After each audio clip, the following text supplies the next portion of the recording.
Hello everyone, welcome to Level Up Learning. My name is Simran Gumber.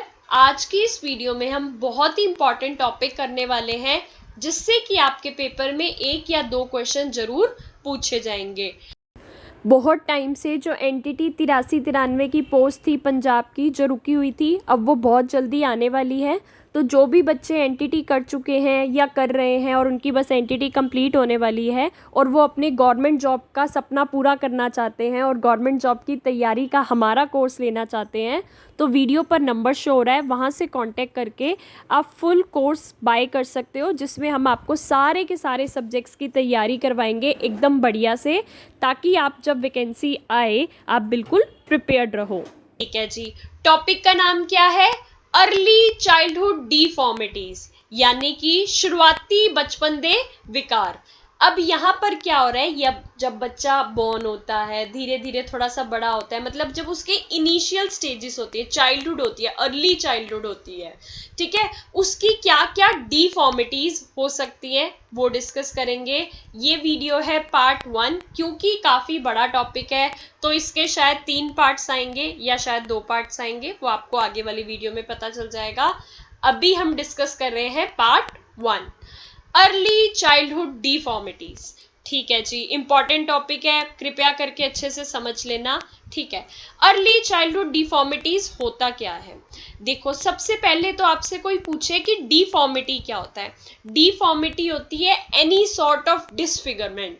Disfigurement यानी कि मतलब एक इंसान है, ठीक है, हाथ उसका ऐसे होना चाहिए था लेकिन यहाँ से टूटा हुआ है, या कोई चीज हड्डी टेढ़ी है, ठीक है, आंख कंप्लीटली नहीं बनी, ठीक है, कान कंप्लीटली नहीं बने, सही से वर्क नहीं करे. अब देखो, मेरी ऐसी ड्राइंग देखकर हंसना मत, क्योंकि मैं आपको एक हल्का सा एग्जाम्पल दे रही हूँ कि क्या हो सकता है.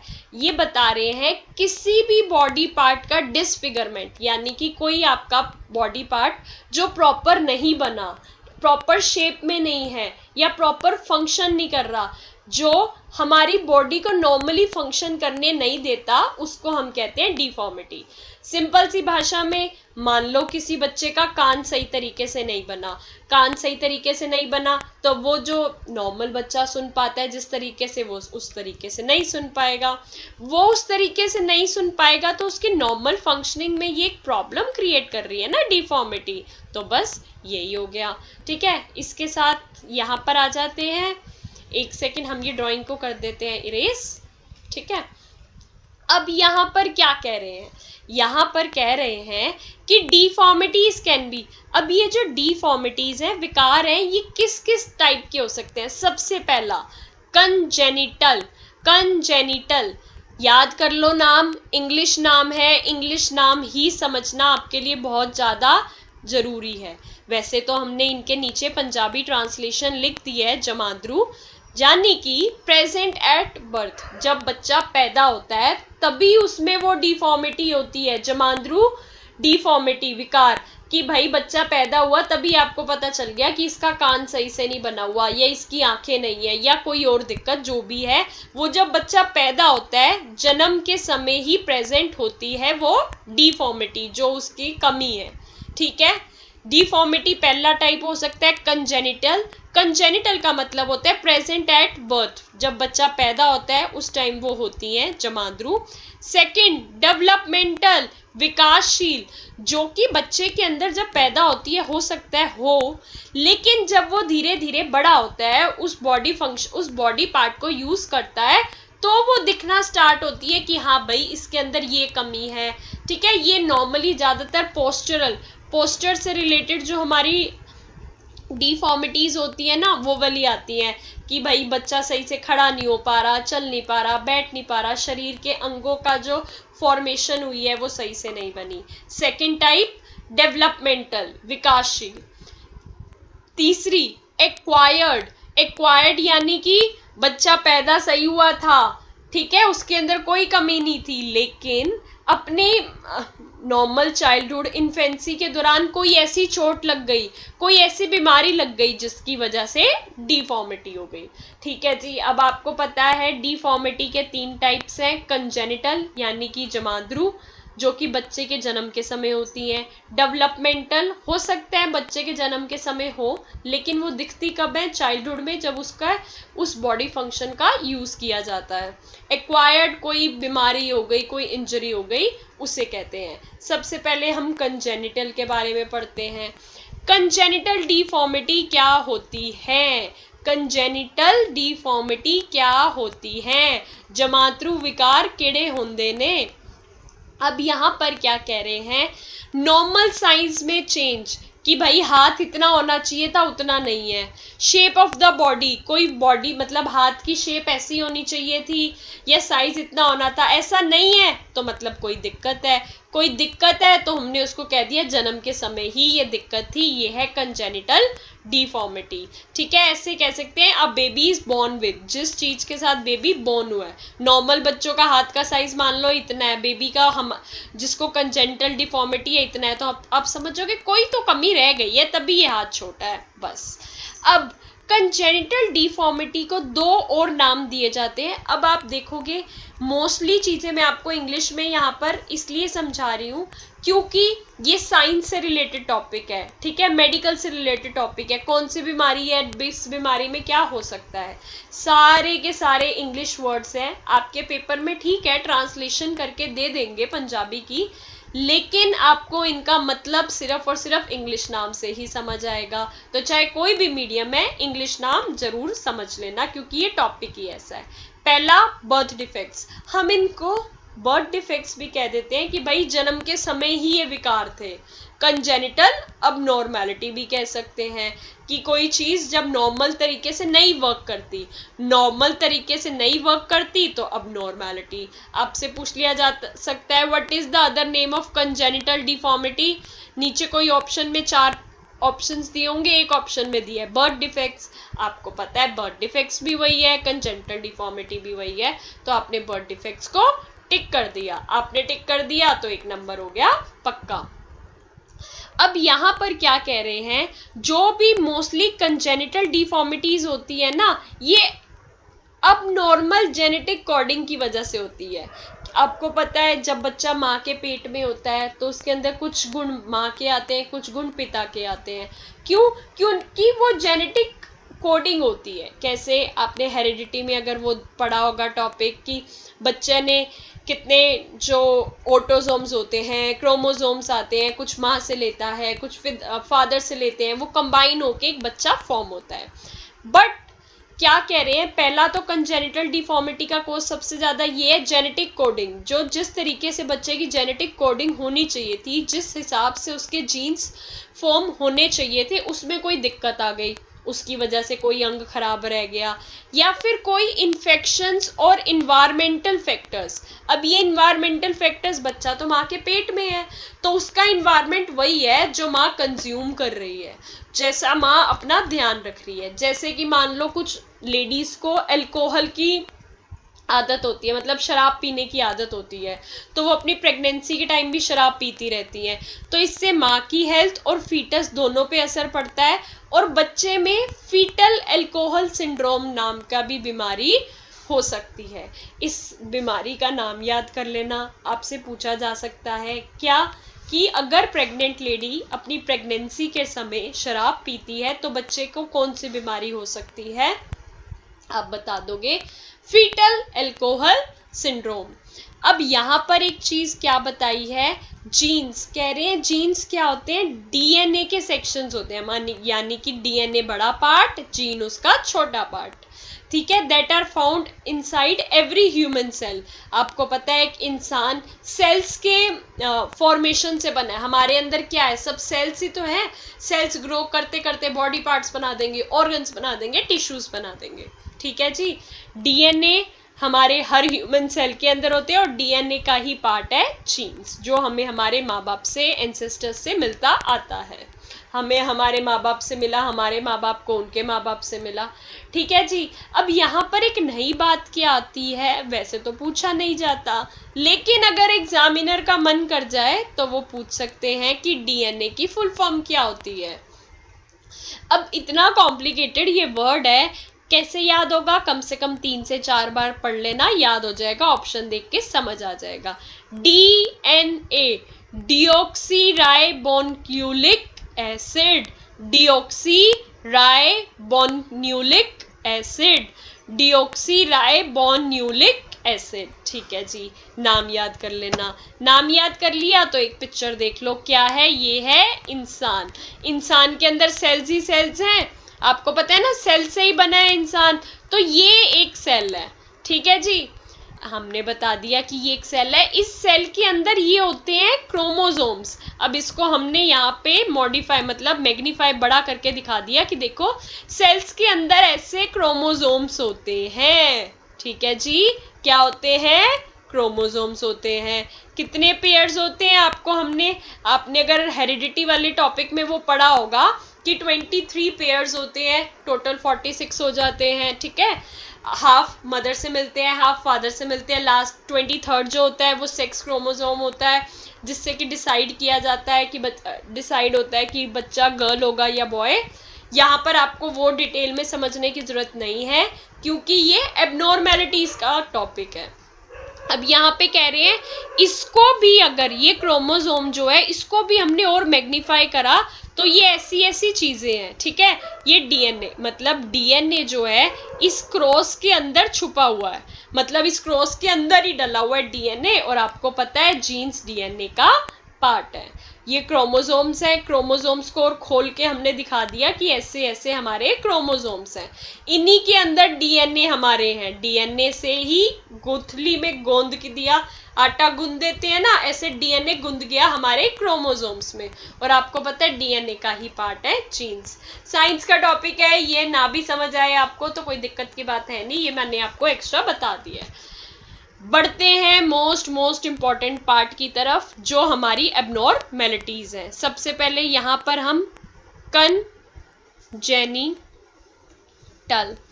कंजेनिटल डिफॉर्मिटीज डिस्कस कर रहे हैं, जो बच्चे के जन्म के समय ही होंगी। सबसे पहले birth defects of babies year, बच्चे की कान में क्या कमियां हो सकती हैं। ठीक है जी, पहली एनोटिया। Anotia happens when the external ear or the part of the ear that can be seen is completely missing। अब आप ये बच्चा देख रहे हो, अब इस बच्चे में ये जो यहाँ पर कान होना चाहिए था ये मिसिंग है ही नहीं, कान कंप्लीटली मिसिंग है। आप देख रहे हो इस बच्चे का कान ही नहीं दिख रहा, कान ही नहीं दिख रहा, तो मतलब बच्चा ऐसा बॉर्न हुआ है जिसमें उसका कान बन ही नहीं पाया था प्रेगनेंसी के समय माँ के पेट में, और वो ऐसे ही बॉर्न हो गया। तो इस डिफॉर्मिटी को आपने क्या नाम दिया है? एनोटिया। एनोटिया का मतलब है जब बच्चा का कान का जो पार्ट हमें बाहर दिखता है वो कंप्लीटली मिसिंग है। ठीक है जी, दूसरा कान से रिलेटेड बीमारी आ गई माइक्रोटिया। इंग्लिश नाम ही याद करने हैं आपको, पंजाबी ट्रांसलेशन मिल जाएगी, लेकिन इंग्लिश नाम आपको पता होंगे तो ज्यादा बढ़िया रहेगा। Microtia happens when the external ear is small और नॉट फॉर्म्ड प्रॉपरली। अब ये जो बच्चा है, कान तो बना है इसका, देखो कान तो बना हुआ है, लेकिन जितना कान होना चाहिए था उससे छोटा है। यानी कि मान लो उसका इतना कान होना चाहिए था, लेकिन है उसका इतना, छोटा है ना, मतलब होना चाहिए था उसका इतना कान, है उसका इतना कान, तो छोटा रह गया ना, इससे ये तो छोटा रह गया। तो अब ये कह रहे हैं कि कान बना है लेकिन छोटा है। अब छोटा है तो प्रॉपरली वर्क नहीं कर पाएगा जैसे फंक्शंस उसको करने चाहिए जो नॉर्मल बच्चे का कान करता है, तो इसलिए उसको कह देते हैं माइक्रोटिया। आपको पता है एनोटिया में बिल्कुल कान बना ही नहीं है, ठीक है, और माइक्रोटिया में छोटा कान बना है। अब टाइप्स ऑफ माइक्रोटिया, माइक्रोटिया के 4 टाइप्स होते हैं। पहला टाइप बिल्कुल नॉर्मल वाला है, जिसमें कि बच्चे का कान थोड़ा छोटा होता है लेकिन उसकी नॉर्मल शेप बन जाती है, ठीक है, तो ज्यादा दिक्कत की बात इसमें आती नहीं है। लेकिन टाइप 4 सबसे ज्यादा खतरनाक है, जिसमें कि पूरा का पूरा एक्सटर्नल ईयर का स्ट्रक्चर ही मिसिंग है, जैसे कि एनोटिया में हमने देखा कि बाहर कान दिखता ही नहीं है। ये है खतरनाक। ये कंडीशन हो सकता है एक ईयर के साथ और दोनों ईयर्स के साथ भी हो सकती है, ठीक है जी। हो सकता है एक कान मिसिंग हो सकता है दोनों कान मिसिंग हो, ठीक है। इट इज मोर कॉमन ज्यादातर देखा जाता है कि एक कान ही अफेक्टेड होता है, एक कान में ही ये बीमारी होती है और दूसरा नॉर्मल होता है। ठीक है जी। दूसरा अब एक और बीमारी पे आ गए हम। दूसरा एक और बीमारी क्या कहती है? Cleft lip and cleft palate. फटे हुए बुल नाले, फटी हुई तालू। अब क्या होता है, हम आपको आगे पिक्चर दिखाएंगे, टेंशन की कोई बात नहीं है। हर बीमारी से रिलेटेड, डिफॉर्मिटी से रिलेटेड हम पिक्चर लेकर आए हैं, लेकिन नाम से समझना सीखो। क्लेफ्ट लिप, फटा हुआ बुल, फटा हुआ बुल। क्लेफ्ट पैलेट, फटा हुआ तालू। अब यहाँ पे कह रहे हैं क्लेफ्ट लिप और क्लेफ्ट तालू, यानी कि फटा हुआ बुल या फटे हुए तालू, ये एक बच्चे के बर्थ डिफेक्ट्स हैं, कंजेनिटल डिफेक्ट्स हैं, जो कि बेबी के लिप से रिलेटेड है या माउथ से रिलेटेड है। ठीक है, जब बच्चे का लिप और माउथ प्रॉपरली फॉर्म नहीं बना होता प्रेगनेंसी के टाइम, तो ये डिफॉर्मिटी हो जाती है। ठीक है, और इन दोनों को, अगर क्लेफ्ट लिप भी है मतलब कि लिप भी फटा हुआ है और पैलेट तालू भी फटा हुआ है, तो दोनों को मिलाकर कहते हैं ओरोफेशियल क्लेफ्ट्स। नाम ही है, साइंटिफिक नाम है, मेडिकल टर्म है। इस नाम को ऐसा ही याद करना पड़ेगा आपको कि पंजाबी वर्ड समझ लें या वो कर लें, नहीं, इंग्लिश वर्ड है, मेडिकल टर्म है, तो यही याद करना है, ओरोफेशियल क्लेफ्ट्स। फोटो देखकर ज्यादा आसानी से पता चल जाएगा। Cleft lip. अब देखो, ये बीमारियों वाला, डिफॉर्मिटीज वाला टॉपिक अगर टफ लग रहा हो ना, तो जितनी पिक्चर साथ में मैंने लगा रखी है ना, बस पिक्चर समझ लेना, तुम्हें सारा टॉपिक समझ आ जाएगा। पहले बताएंगे आपको पिक्चर के बारे में। क्लेफ्ट लिप, फटा हुआ बुल। नॉर्मल बच्चे के क्या होता है, एक ऐसे लिप्स होते हैं, थोड़े से अच्छे नहीं बने लिप्स, लेकिन ऐसे लिप्स होते हैं। लेकिन ये जिस बच्चे का क्लेफ्ट लिप होता है, आप देख रहे हो, ये इसका यहाँ से फटा हुआ है, कट डला हुआ है, कट डला हुआ है। तो यहाँ पे कह रहे हैं कि बच्चा जब प्रेगनेंसी में माँ के पेट में था, तो उसके लिप्स सही से बने नहीं थे, उसमें कोई कट आ गया था। तो ये कट हो सकता है छोटा सा, इतना तक कट रहा है, और ज्यादा बड़ा कट हुआ तो वो क्या होगा, नोज तक चला जाएगा, मतलब नोज तक उसकी ओपनिंग खुलकर चली जाएगी। ये लिप्स थे, मतलब थोड़ा सा कट भी हो सकता है और कट बड़ा होके नोज तक भी जा सकता है। एक बार यहां से दिखा देती हूं मैं, इसको हटाकर। ठीक है, यहाँ पे आप इजीली, बहुत आसानी से देख पा रहे हो कि फटा हुआ लिप, इसको कहते हैं क्लेफ्ट लिप। क्या कह रहे हैं, अब जो बच्चे का लिप का टिश्यू है वो कंप्लीटली ज्वाइन नहीं हुआ होता जिसकी बर्थ से पहले, तो ये क्लेफ्ट लिप हो सकता है, फटा हुआ बुल। इससे क्या होता है, अपर वाले लिप्स में ओपनिंग होती है, ये नॉर्मली नीचे वाले में नहीं, ऊपर वाले लिप में ही होती है। ठीक है, opening in the lip can be small slit, छोटा सा स्लिट भी हो सकता है, और ज्यादा बड़ा स्लिट होगा, मतलब वो कट होगा तो वो नोज तक भी जा सकता है। ठीक है जी, अब आपके पास क्वेश्चन आ सकता है कि ये क्लेफ्ट लिप ऊपर वाले लिप में ही होता है या नीचे वाले में भी हो सकता है, तो मोस्टली ऊपर वाले लिप में होता है। अगर आपके पास ऑप्शन हो तो आप अपर लिप को टिक करोगे, पहली बात। दूसरी बात, आपसे पूछा जाएगा कि क्या ये लिप की कोई वो डिफाइंड है जगह की, सेंटर में होगा या राइट हैंड साइड होगा, लेफ्ट हैंड साइड होगा, नहीं, कोई भी जगह डिफाइंड नहीं है। राइट हैंड साइड भी हो सकता है, लेफ्ट हैंड साइड भी हो सकता है, मिड में भी हो सकता है, इस बीच में कहीं भी हो सकता है, कोई जगह डिफाइंड नहीं है।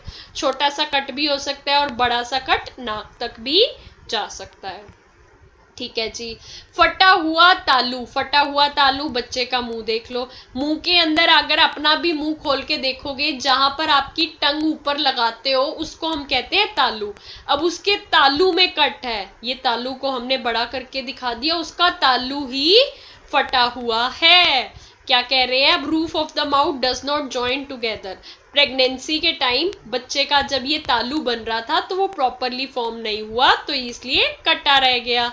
ठीक है जी, अब ये कह रहे हैं कुछ बेबीज में both front and back parts of the palate are open. अब कह रहे हैं कि कुछ बेबीज में आगे का तालू भी और पीछे का तालू भी दोनों ही खुले होते हैं, और कुछ में सिर्फ एक पार्ट, मतलब थोड़ा सा कट हो सकता है, बेबीज में हो सकता है। मेन बात आपको क्या याद रखनी है, तालू फटा हुआ होगा तो उसको कहेंगे क्लेफ्ट लिप।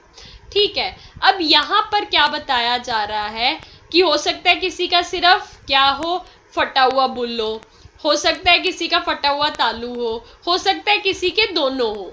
ठीक है जी, अगर ये दोनों होते हैं तो उसको खाना खाने में दिक्कत आएगी। ठीक है, ऑब्वियसली बात है, लिप्स में कट है, तालू में कट है, तो खाना खाने में दिक्कत आएगी, बोलने में दिक्कत आएगी। जितना क्लियरली हम नॉर्मल लोग बोल पाते हैं वो बच्चा नहीं बोल पाएगा। उसकी ईयर में भी इन्फेक्शंस हो सकती हैं, ईयर में इन्फेक्शंस होंगी तो सुनने की बीमारी हो सकती है। ठीक है, उसके साथ साथ टीथ में भी प्रॉब्लम्स हो सकती हैं। तो ये थे आपके ईयर इन्फेक्शन, टीथ में प्रॉब्लम, हियरिंग प्रॉब्लम, फीडिंग मतलब खाना खाने में प्रॉब्लम, और स्पीकिंग प्रॉब्लम्स हो सकती हैं फटे हुए बुल और फटे हुए तालू के कारण। ठीक है जी, ये भी समझ आ गया। अब आते हैं एक और कंजेनिटल डिफॉर्मिटी पे जो कि बच्चे की आंख से रिलेटेड है। पहली क्या है बीमारी? एनोप्थाल्मिया। एनोप्थाल्मिया ये एक ऐसा बर्थ डिफेक्ट है जिसमें बच्चा विदाउट वन और बोथ आइज बोन होता है। या जैसे कि इस फोटो में देख सकते हो, ये वाली आंख तो ठीक है, लेकिन ये बच्चे की आंख ही नहीं बनी। देख रहे हो, ये बच्चे की आंख ही नहीं बनी, तो इसको कहते हैं एनोप्थेल्मिया। अगर बच्चे की एक आंख नहीं बनी या दोनों आंख नहीं बनी तो उसको कहेंगे एनोप्थेल्मिया। सिंपल सी बात है, फोटो सारी की सारी यहाँ पर लगा रखी हैं ताकि डिटेल में आपको अच्छे से दिमाग में पिक्चर्स फिट कर जाए और कोई भी टॉपिक का क्वेश्चन आए तो आप कर सको। दूसरा क्या कहता है? माइक्रोप्थेल्मिया। माइक्रोप्थेल्मिया, अब इसमें क्या कह रहे हैं? वन और both eyes do not develop fully, they are small. आंखें तो हैं लेकिन छोटी हैं। अब ये वाली आंख देखोगे, ये वाली प्रॉपर है, लेकिन ये वाली आंख इतनी होनी चाहिए थी, मतलब इतनी तो नहीं, ये तो थोड़ी ज्यादा बड़ी बना दी हमने, हमारी भी ड्राइंग थोड़ी कमजोर सी है। एक सेकेंड। ठीक है, अब यहाँ पर क्या कह रहे हैं? यहाँ पर आंख आप नॉर्मल देख सकते हो, ये आंख बड़ी है, ये आंख छोटी है। ठीक है, तो ये वाली आंख तो ठीक है, लेकिन ये वाली आंख छोटी रह गई तो इसको कहते हैं माइक्रोप्थेल्मिया।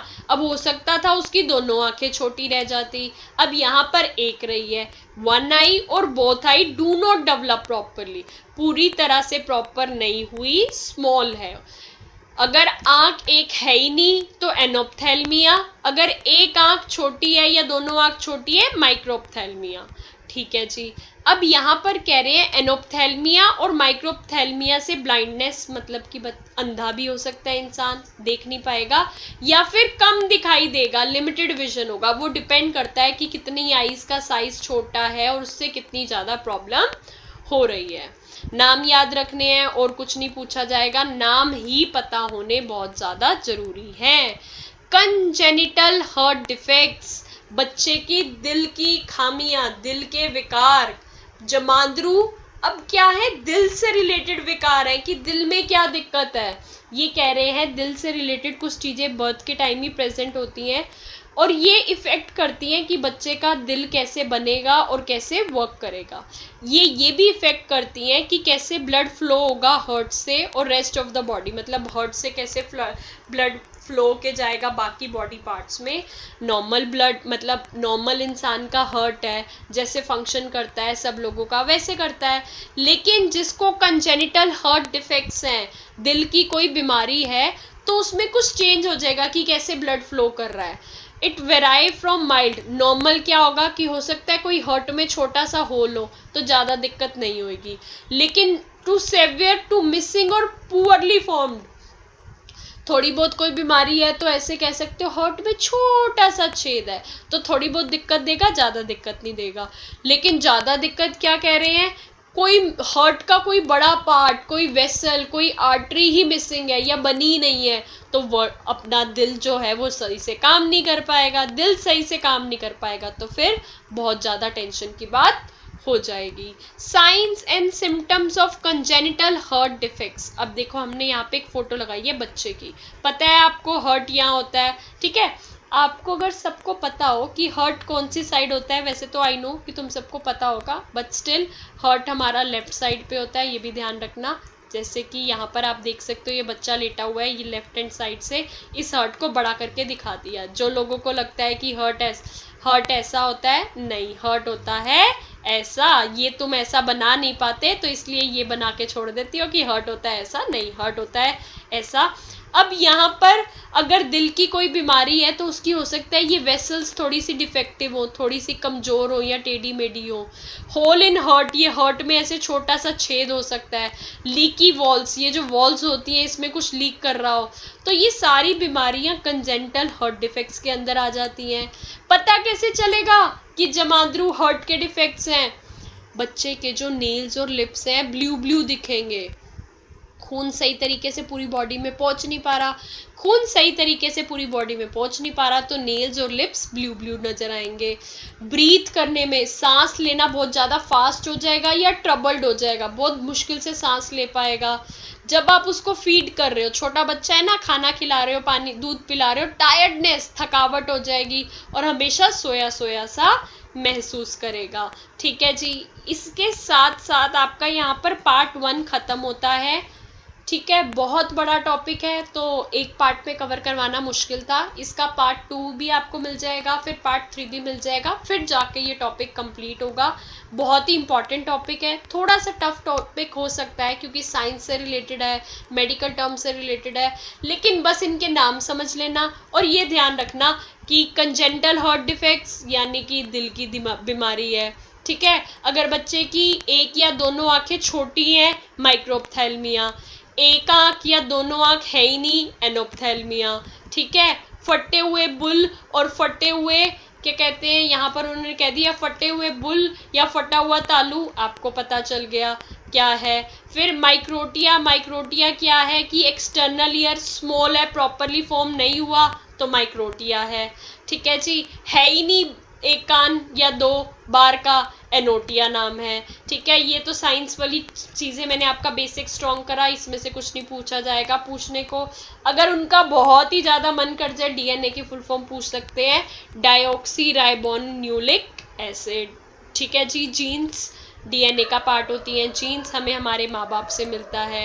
कंजेंटल डिफॉर्मिटी का दूसरा नाम बर्थ डिफेक्ट्स भी है। ठीक है, 3 टाइप की डिफॉर्मिटीज होती हैं, कंजेनिटल, डेवलपमेंटल, एक्वायर्ड। कंजेनिटल के बारे में अभी हमने पढ़ लिया, थोड़े बहुत बीमारियों के बारे में पार्ट 2 में भी थोड़ी सी और पढ़ लेंगे।